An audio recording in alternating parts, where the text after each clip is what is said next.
قرآن میں فرمایا گیا الذین آمنوا اشد حبا للہ، اشد حبا للہ، اشد کا لفظ آپ جانتے ہیں شدید ترین، جو واقعی صاحب ایمان ہیں وہ شدید ترین محبت کرتے ہیں اللہ کے ساتھ۔ اور رسول نے اپنے بارے میں فرما دیا بہت خوبصورتی سے، لا یؤمن احدکم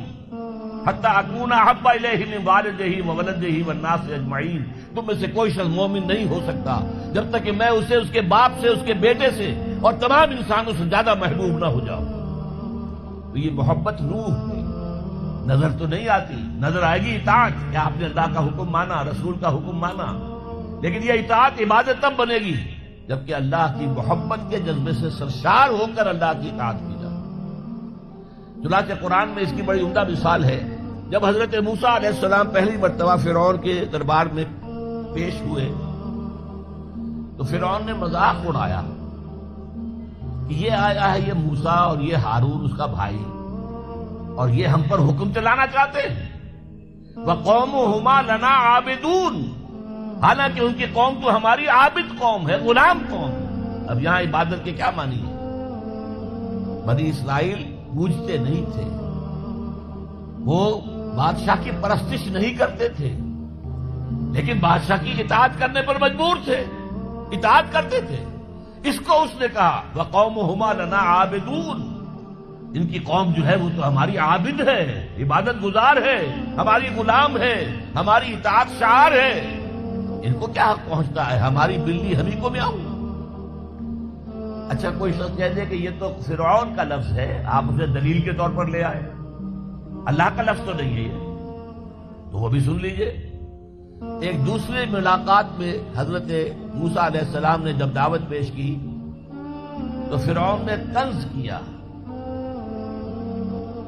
الم نربک فینا ولیدا، اے فرعون، اے موسیٰ تم وہی نہیں ہو جسے ہم نے اپنے گھر میں پالا پوسا تھا۔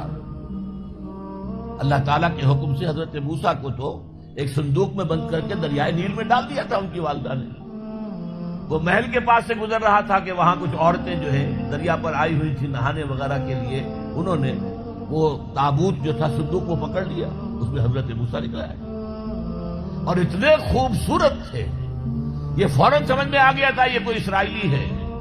اور اسرائیلی بچوں کے بارے میں حکم تھا کہ فوراً قتل کر دو، اگر لڑکا ہو، لڑکی ہو تو زندہ رہنے دو۔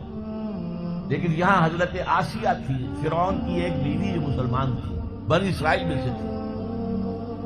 انہوں نے کہا فرعون سے لا تقتلوہ، مت قتل کرو، قرۃ عین لی ولک، دیکھو ہمارے ہاں اولاد نہیں ہے، یہ تو میرے اور تمہارے لیے آنکھوں کی ٹھنڈک بن جائے گا، دیکھو کتنا خوبصورت بچہ ہے، لہذا ان کو قتل نہیں کیا گیا۔ اللہ تعالیٰ نے ایک جگہ سورہ طٰہٰ میں احسان گنایا ہے حضرت موسیٰ پر، وَأَلْقَيْتُ عَلَيْكَ مَحَبَّةً مِّنِّي، میں نے اے موسیٰ تم پر اپنی محبت کا پردہ ڈال دیا تھا، ایسی محبت خدا بندی، ایسا ان کا جذبہ ابھرا لوگوں کے اندر کہ حضرت موسیٰ کو غضب نہیں پہنچایا گیا، محل میں پلے ہیں۔ تو اس کے بعد فرعون کی اس وقت تک اولاد نہیں تھی، بعد میں اولاد ہو گئی، لیکن وہ جو بعد میں اولاد ہونے والا جو ہے، پیدا ہونے والا شہزادہ، وہ حضرت موسیٰ کو اپنا بڑا بھائی سمجھتا تھا۔ تو حضرت موسیٰ کو جب تانا دیا الم نربک فینا ولیدا، اے موسیٰ تم وہی نہیں ہو جسے ہم نے بچپن میں پالا پوسا تھا، ہمارے ٹکڑوں پر پلے اور آج ہمارے منہ کو آ رہے ہو۔ اس کا جواب کیا دیا حضرت موسیٰ نے؟ وَتِلْكَ نِعْمَةٌ تَمُنُّهَا عَلَيَّ أَنْ عَبَّدْتَ بَنِي إِسرائیل، بڑا احسان کیا تو نے کہ مجھے اپنے گھر میں پال دیا اور میری ساری قوم کو غلام بنا رکھا ہے۔ ان عبدت بنی اسرائیل، یہاں بھی لفظ عبادت آیا، تو لفظ عبادت کا پہلا اطلاق اطاعت پر ہے، البتہ اس کی روح جو ہے وہ محبت ہے،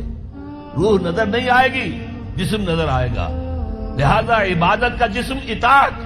اللہ کی اطاعت ہمہ تن ہمہ وقت ہمہ وجوہ، اور اللہ کی اطاعت کا راستہ اللہ کے رسول کی اطاعت۔ مصطفیٰ برساں خیش را کے دی ہمہ اوست، اگر بہو نہ رسیدی تمام بول حبیث، اپنے آپ کو مصطفیٰ صلی اللہ علیہ وسلم کے قدموں میں پہنچا دو، اگر وہاں تک نہیں جاؤ گے تو یہ سب بولہبی ہے، پھر باقی ساری باتیں